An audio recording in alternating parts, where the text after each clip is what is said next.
Sin más, vamos a pasar a dar la palabra a Juan Jesús López Guadalupe. Juan Jesús es doctor en Historia del Arte y profesor de Historia del Arte en la Universidad de Granada. Queremos agradecerle mucho su presencia para que nos hable y nos introduzca precisamente algunos aspectos sobre el contenido patrimonial y el papel que juega el arte en la Semana Santa. Su conferencia se titula El lenguaje de la imagen en la Semana Santa, evolución y realidad actual. Corregir el error que hemos puesto en el programa, no es la imaginería, es la imagen, y te pedimos disculpas por ello. Y cuando quieras, Juan Jesús, tienes la palabra. Muchas gracias y buenas tardes a todos. Primero, agradecer esta invitación. Bueno, más que presencia, como dice Julio, es telepresencia, pero es que las circunstancias lo imponen. Y felicitar a tanto a Caminos de Pasión como a la red porque me parece una iniciativa muy feliz y ojalá que la pudiéramos hacer presencialmente porque también, pues en cierto modo, tiene mucho que ver con la reunión colectiva, tiene mucho que ver con el mundo de las cofradías y de la Semana Santa. En mi intervención, efectivamente, sobre el lenguaje de las imágenes en la Semana Santa, pues voy a intentar acotar un poquito un tema que realmente es, primero, muy amplio, segundo, muy complejo. Y en parte complementar también lo que sobre todo en la última parte de la anterior ponencia el profesor Salvador Hernández pues ha puesto acerca de, pero ya eso va a ser una parte muy breve, intervención sobre cómo ha llegado este fenómeno de la cultura procesional al siglo XXI, ¿no? Lo que voy a hacer es compartir mi pantalla, esto es, así la ven bien, ¿no? Esto es, para desarrollar este asunto. Bueno, es evidente que la imagen religiosa para la religión cristiana se convirtió desde antiguo en un núcleo devocional muy importante, particularmente para manifestaciones de carácter público como son las procesiones de la Semana Santa, ya que son realmente los centros indiscutibles de estas celebraciones de sus hermandades. Pero a esta importancia, digamos, cualitativa se suma también el hecho de que las imágenes procesionales, tanto las antiguas como las que se siguen haciendo hoy día, siguen estando presentes, se actualizan año a año al invadir las calles en procesión, desempeñan un importante papel en las devociones populares, alimentan además una actividad artística bueno, que podríamos decir de carácter tradicional, obviamente en madera policromada, en fin, una serie de valores que es lo que nos ha llevado a intentar, pues eso, reflexionar sobre lo que podemos llamar valores extramateriales, no sé, no solamente lo material, ¿no? Lo material de la obra, sino valores extramateriales de este arte escultórico profesional, desde un enfoque vamos a intentar hacerlo más o menos plural, histórico, religioso, estético también, etcétera. Y para ello vamos a centrar en 3 puntos. Uno es acerca de cuál ha sido históricamente el valor de la imagen religiosa, evidentemente, en el cristianismo. Una segunda parte sobre el significado de las imágenes procesionales y cómo han ido evolucionando estas. Y para concluir, una breve mención acerca de, bueno, casi una opinión sobre la imagen procesional en la edad contemporánea. La presencia y el uso de las imágenes es una tradición muy dilatada en el cristianismo, como ustedes saben muy bien. Precisamente nació en un medio que estaba saturado de imágenes, como era el mundo clásico. Y eso es lo que le permitió superar la prohibición judaica de realizar y adorar representaciones de Dios, de acuerdo con lo que se mandaba en el catálogo, o sea, en el decálogo, perdón, taxativamente no te harás imágenes ni te postrarás ante ellas ni las adorarás. Luego, claro, tras la paz de la Iglesia y cuando se instaura el cristianismo como religión oficial del Imperio Romano, el engrandecimiento del culto, el ornato en el culto, se apoyó en las imágenes. Las imágenes sirvieron de catequesis visual. En realidad, en la Europa occidental lo que se hizo fue prolongar unas prácticas que estaban heredadas de la mentalidad romana que había usado mucho la imagen. Y esto tenía una ventaja enorme porque permitía resolver el problema de la comunicación de ideas en una sociedad que mayoritariamente era iletrada. O sea, allí la gente no sabía leer. Esto no obsta que hubiera voces en contra. Ya sabemos todo lo que significó la crisis iconoclasta que se desarrolla de los siglos VIII y IX, principalmente en la Iglesia oriental, muy poco en la zona occidental, y que fundamentalmente lo que ponderaba era el riesgo de idolatría que había en las imágenes por confundirlas con su modelo.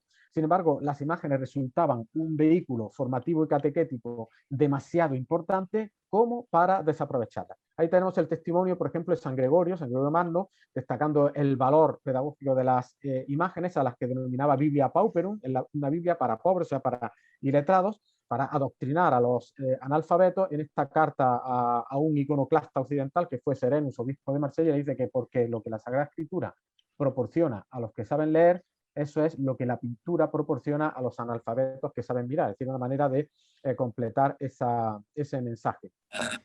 Y el primer pronunciamiento oficial de la Iglesia será el Concilio de Nicea, en el que se define que la honra debida a la imagen no corresponde a la imagen en sí, en su materialidad, sino que corresponde al prototipo, es decir, aquello a lo que representa.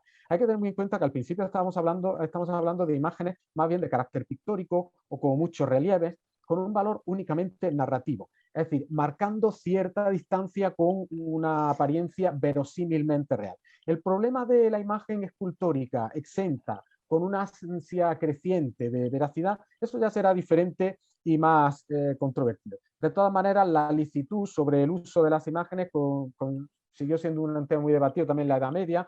Hubo detractores, Amenado Caraval, pues propugnaba una meditatio totalmente ajena a cualquier percepción sensorial, por tanto no necesitaba imágenes, por eso el arte cisterciense es un arte muy, muy desnudo, pero también tuvo defensores como Santo Tomás de Aquino, que defendía el valor instructivo de las imágenes, su función como recordatorio constante de la historia de la salvación, del ejemplo de los santos, y luego también la legitimidad de su veneración, porque efectivamente trascendía, ¿no?, al prototipo, no se quedaba en la mera imagen. Por tanto, ya desde la Baja Edad Media, que por cierto fue una época de frecuentes calamidades, en parte tuvo mucho que ver en esto, se observa una resuelta tendencia a manifestaciones de carácter icónico representativo, es decir, imágenes, y que va a recibir luego el refrendo en el Concilio de Trento. En realidad, el Concilio de Trento lo que hizo fue asumir definitivamente aquello que la devoción popular llevaba siglos practicando, aunque sí tuvo como objetivo principal el reducir a heterodoxia el uso de la imagen religiosa, es decir, acotarla, definirla, limitarla. El debate sobre la imagen, la preocupación por los abusos que se cometían en la veneración de las imágenes por parte de los fieles, en realidad fue una más de las causas, de las palancas de reforma que habían nacido en la Iglesia durante el siglo XV y que encontró un cauce natural precisamente en la Reforma protestante. Iconoclasta en su mayor parte, Calvino acuñó una frase lapidaria que hizo época, que era: representar a Dios con imágenes es corromper su gloria. Por esa razón, el Concilio de Trento pues, actualizó y concretó la doctrina de las imágenes, y además sancionó una nueva cualidad en la imagen sagrada, en general en el arte sacro. Además de ese valor pedagógico que ya hemos dicho antes, se reconocía específicamente que las imágenes excitaban la devoción de los fieles, porque estos se identificaban con ellas y las imitaban. Por tanto, servían para fortalecer la devoción. Así que, sobre todo, muy brevemente, la doctrina de Trento concretó los límites debidos a la veneración de las imágenes, el valor instructivo de las mismas sobre los fieles, y finalmente que se erradicaran abusos que se cometían por parte de los fieles por falta de propiedad o decoro en las imágenes, o porque se aprovechaban sus fiestas para menesteres que no eran precisamente religiosos. Pese a todo, la realidad devocional y la representación plástica pronto desbordaron esta comedida declaración de principio. En el siglo XVI, antes incluso de Trento, ya se había expresado la importancia de discernir entre la representación y lo representado, entre el arquetipo y la imagen. Aquí lo tenemos en Fray Pablo de León, ya del cielo, en fin, no se lo voy a leer entero, pero decía que con una madera se podía hacer una imagen, pero también un carro, y que lógicamente si se adoraba la imagen no era por la madera, era por lo que representaba, porque si no también se adoraría un carro, por así decir. Por tanto, prevalecía la idea de arquetipo, y la representación lo que hacía era remitir a ese arquetipo, lo cual permitía legitimar el hecho de hacer imágenes religiosas, es decir, de intentar visualizar de forma natural y sensible lo sagrado, lo trascendente. Pero, como decíamos antes, además del valor pedagógico y propagandístico de las imágenes, Trento impulsó un nuevo enfoque. era prioritario si no se podía entender, porque a lo mejor había muchos iletrados, si no se podía entender, era prioritario hacer sentir los misterios de la religión. Y eso fue lo que fue cultivando una peculiar sensibilidad religiosa de la que en realidad aún somos deudores. Por tanto, las imágenes se van a convertir en un poderoso aliado de la predicación, se dan como una especie de refuerzo visual del sermón, un complemento también del libro de meditación que tiende a conmover sensorialmente, a emocionar al espectador o al lector. Está el ejemplo de un gran predicador jesuita, Juan Bautista Carlos, que en una obra titulada muy sucintamente Retórica Cristiana, pedía que se saquen al púlpito imágenes devotas para mover al acto. Estaba claro esa función empática. No es solo, la imagen no era solo una ilustración plástica, era una representación empática, porque movía al espectador, al que adoctrinaba, pero también conmovía. Y esto no solo se hacía a través de medios visuales, también se podían unir los medios auditivos, podríamos decir, aparte del sermón me refiero lo musical. Esto tiene mucho que ver con la tendencia barroca de unificación de las artes, que encuentra una muy acabada definición en la procesión barroca y en la actual igualmente. Por tanto, los escritores de estos textos místicos, devocionales, lo que instaban era al lector a que comprobaran en la imagen la realidad de la escena. Eso es simplemente lo que proponía el método de meditación de San Ignacio de Loyola, la composición del lugar. Es una experiencia metasensorial, es decir, es como ver con los ojos, pero con los ojos de la imaginación, es ver una recreación imaginaria de una escena. Y eso que el ejercitante imaginaba, luego encontraba un soporte físico en la pintura o en la escultura. De manera que los textos, por una parte, las imágenes, por otra, en realidad eran manifestaciones de una misma corriente cultural, espiritual y de pensamiento. Y su función, pues ya lo sabemos, es el adoctrinamiento moral colectivo. Lo mismo San Juan de la Cruz, que decía que de las imágenes, las que más al propio vivo están sacadas y más mueven la voluntad a devoción, eran las que había que escoger. Este punto de la mística, la relación mística plástica, nos volveremos a ahondarlo un poquito más adelante. Y luego ya simplificando el resto de estos contenidos, pues esta doctrina ha mantenido validez referente a las imágenes religiosas hasta nuestros días. Las imágenes dentro de unos parámetros de corrección teológica y de decoro enseñan, recuerdan los misterios de la fe, excitan la devoción e invitan a la imitación de los ejemplos que proponen, y eso es lo que refrendó el Concilio Vaticano II.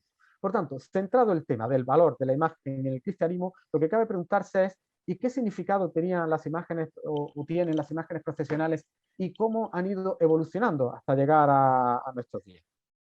Las imágenes hoy las entendemos con un papel esencial en las cofradías penitenciales, pero no fue así en los orígenes de estas cofradías penitenciales en la Edad Media, sí en el desarrollo de la actividad procesional de la Edad Moderna.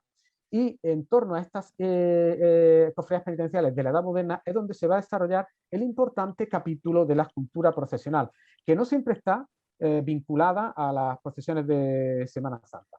En paralelo a las cofradías medievales, sí que existieron imágenes de la Pasión de Cristo y su culto se difundió extraordinariamente en los siglos XIV, XV, pero no tenían inicialmente una finalidad de culto público en procesión. Esta fue una época, bueno, que la imagen es barroca, pero en fin, esta época de la Baja Edad Media, como saben, fue una época de frecuentes calamidades tipo guerra, epidemias, peste, etcétera, y esto generó como una especie de psicología colectiva de angustia vital que se tradujo en una acentuación de la veneración de los misterios de la pasión, entre otras muchas pues bien, como heredera de esta línea de pensamiento, la religiosidad popular ya en la Edad Moderna va a impulsar la proliferación de manifestaciones religiosas con imágenes. Ahora sí, con imágenes. Manifestaciones religiosas principalmente externas y comunitarias, procesiones, rogativas, las disciplinas, y muchas de estas subsisten hasta nuestros días. Y en esos actos, por ciudades, por pueblos, por los mismos campos, las imágenes de los santos, de los patronos, de los cristos, de las vírgenes, marcan el calendario en su presencia en las calles, se adueñan de los entramados callejeros o viales, los dotan de un especial significado y en cierto modo los consagran a su paso. Por lo tanto, el arte procesional no solo despliega estrategias de persuasión basadas en la retórica visual de las imágenes ante el espectador, sino que en el fondo casi aspira a la sacralización del espacio, también del espacio urbano, que es un dominio cotidiano, ¿no? Profano. Y la Reforma Católica pues prestó su apoyo a este proceso al impulsar el culto mariano, también la adoración de la pasión como drama de la redención, y esto lógicamente tuvo rápidamente un indudable reflejo en el arte. Y su apogeo llegó precisamente en el barroco, esa época en la que se apela a la eficacia de la imagen visual. Maraval calificó muy certeramente la cultura del barroco como la cultura de la imagen sensible, es decir, la imagen fue un medio de propaganda, había sido en otras épocas también. Las enseñanzas del hombre moderno penetraban a través de los ojos y a esta, digamos, pedagogía visual, pedagogía sensorial, era a lo que respondía la escultura devocional y en concreto la procesional. Porque claro, a los valores que hemos descrito para las imágenes sagradas, en el caso de la escultura procesional se unen también el valor de la pública exhibición por las calles. El gusto por la fiesta y por el desfile, dentro del cual se incluye la procesión, está prácticamente presente en todos los pueblos y culturas. Y precisamente el barroco es un arte al servicio del esplendor de la vida pública. De manera que logra la extraversión, sacar hacia afuera las formas y los significados, aunque también tiene reserva significados profundos, contenidos profundos. Es una cultura de un alto valor simbólico. Pues bien, en buena medida, la religiosidad en el barroco queda activada por los sentidos a través de las imágenes. Y a estas se les confía un efecto empático. Ese valor emocional de las imágenes es el fundamento de la popularización de las culturas religiosas, sobre todo de la procesional, y también de su resistencia actual en el gusto popular, instintivamente apegado a lo tradicional. En estas condiciones, la función de la imagen religiosa, de la imagen procesional, presenta un doble carácter. Por un lado, como reflexión religiosa o ideológica, y por otro lado, como objeto de contemplación estética. Y a estos caracteres se corresponden a su vez dos misiones. Por un lado, la expresión de una idea religiosa a modo de un libro abierto de meditación, por tanto, un reconocimiento, una pedagogía de aquello que se le muestra, y por otro lado, la provocación de la devoción, el excitar la devoción del fiel mediante el recurso a la empatía, a la sentimentalidad. De manera que las imágenes, como vamos diciendo, pues servirían de instrumento pedagógico, una manera de aproximar al pueblo llano la teología y la liturgia. Claro, esto nos explica el que con una misión tan delicada nos resulte lógico ver cómo las prácticas devotas de las que son centro las imágenes, es decir, las procesiones, se convirtieron en un objeto de vigilancia constante por parte de la jerarquía eclesiástica, a fin de controlar el impacto de la vivencia estética de las imágenes sobre el espíritu religioso y en prevención de los errores a que esto pudiera dar lugar. Lo que pasa es que, claro, era una tarea ímproba, ¿no? Francamente difícil de desarrollar. ¿Por qué? Pues porque el carácter ritual y ceremonial de la religión, especialmente en cuanto a manifestaciones públicas, digamos, festivas, ¿no? Como son las procesiones, resultaba y aún resulta el más atractivo a la devoción popular. Y eso dificulta enormemente su control. Por eso Juan lo que José, explican... Juan José, Sí, por favor, 5 dime. minutos. Vale, 5 minutos para acabar, gracias. pues ya no sé exactamente a qué dedicarme porque voy como por la mitad. Bueno, vamos a hacer una cosa. Yo creo que queda bastante bien definido el modelo de lo que es la imagen procesional y lo que estamos insistiendo, lo que me faltaba por insistir aquí fundamentalmente era en cómo esto en el barroco fue aquilatándose a través de imágenes que desde un inicial contenido narrativo y también simbólico, poco a poco se decantaron fundamentalmente por un carácter empático, por un carácter sentimental.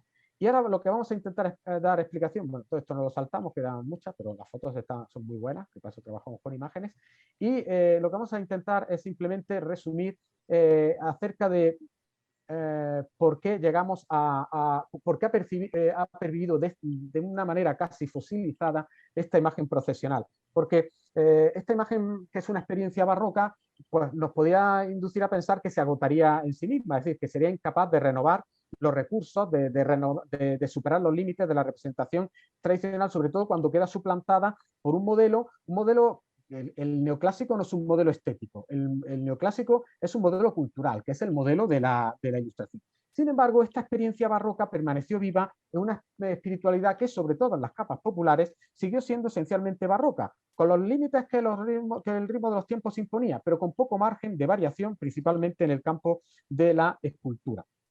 Se ha querido ver en esta pervivencia en el tiempo, sobre todo ya en la segunda mitad del siglo XX, inicio del siglo XXI, eso que antes se ha comentado, un estilo neobarroco. El término en realidad es mucho más amplio además del campo de la escultura religiosa de tanta vigencia en el sur de Europa y que además mantiene, aquí se acaba de comentar, una praxis artística muy, muy pujante en España, especialmente en Andalucía. Este término de neobarroco, defendido entre otros por Omar Calabrese, se ha definido más desde una perspectiva, diríamos, filosófica, más que estética o formal. Es decir, no es exactamente o no es solo rescatar los perfiles formales del barroco, sino que se trata más bien de dar nueva vigencia al sistema cultural del barroco en su ruptura antinormativa, en su marcado sentido simbólico, en su apuesta por lo emocional, sensorial. Por tanto, es un fenómeno de gran calado. Y la escultura neobarroca procesional es solo una pequeña parte. Una pequeña parte que se ha venido ajustando durante todo el siglo XX a patrones formales bastante estrictos, anclados en esas experiencias plásticas del pasado y que solo parecen haber encontrado nuevos cauces en una suerte de neorrealismo que exalta pues, lo pintoresco, lo racial, la belleza física, el virtuosismo técnico. En buena parte se podría considerar que es un revival por falta de estímulo creativo ante una demanda lastrada por la inercia y por el conservadurismo estético. De esto intentan salir algunos artistas que han recibido una formación pues, abierta, plural, en el seno de lo posmoderno, aunque lo posmoderno también es multiforme, y que sin embargo tienen que transitar por un camino fuertemente influido por la tradición. Al fin y al cabo, hay que tener en cuenta que las imágenes de escultura pasional obedecen hoy a impulsos y fines bastante parecidos, mutatis mutandi, a los del siglo XVII y XVIII, y que son esos modelos antiguos permanentemente evocados en la memoria colectiva como referencias de prestigio, como patrones ejemplares. Esta es la dificultad de encajar un producto nuevo entre las admiradas obras pues, de un Montañés o de un Gregorio Fernández o de un José de Mora o de un Salcillo. No sabemos medir muy bien la novedad de lo que se está aportando hoy día. Nos movemos siempre sobre los parámetros de un sustrato común de corte figurativo y naturalista. En su versión más tradicional se persigue la reformulación de la opción sagrada, que es un concepto un poquito difuso, digamos que adepto a lo ideal y a lo sublime, como caracterización de lo divino, con que la historiografía caracterizó la escultura devocional barroca desde la posguerra. Pero en su línea más renovadora, digamos que puede hacer algo así como de sublimar lo sublime, en pos de ese neorrealismo que vuelve a practicar el juego de confusión entre lo verdadero y lo fingido y sobre todo el efecto empático. Sorprendente este neorrealismo en esos efectos de verismo extremo, como puede ser el Cristo sindónico de Miñarro. Otra de las líneas de actuación de estos escultores contemporáneos aboga por la perfección formal, compitiendo en virtuosismo técnico con las grandes cubias de la Edad Moderna. Y también llama la atención en el panorama actual la exaltación de la belleza física, sobre todo en el cuerpo masculino, que propicia una representación igualmente realista y a veces podríamos decir un poco injustificada. Es decir, a veces que tampoco acaba uno de explicarse si era necesario el alarde anatómico. Cabe incluso pensar que puede obedecer a una búsqueda de autocomplacencia que ya no vincula la imagen a esa unión y comprensión de lo sagrado con que la imagen había nacido en su origen. En fin, simplemente para despedirme. En el complejo panorama de la sociedad actual, a pesar de todos estos cambios, las imágenes procesionales mantienen, creo yo, intacto su potencial comunicativo, su atractivo visual y su impacto emocional. Nada más. Muchas gracias. Muchísimas gracias. Pedirte disculpas por la premura de tiempo, pero necesariamente tenemos que terminar a las 7 por el trabajo de los traductores en esta sesión maratoniana, y a los que quiero agradecer el esfuerzo de este trabajo sin tregua al que les estamos sometiendo. Muchísimas gracias por tu comunicación.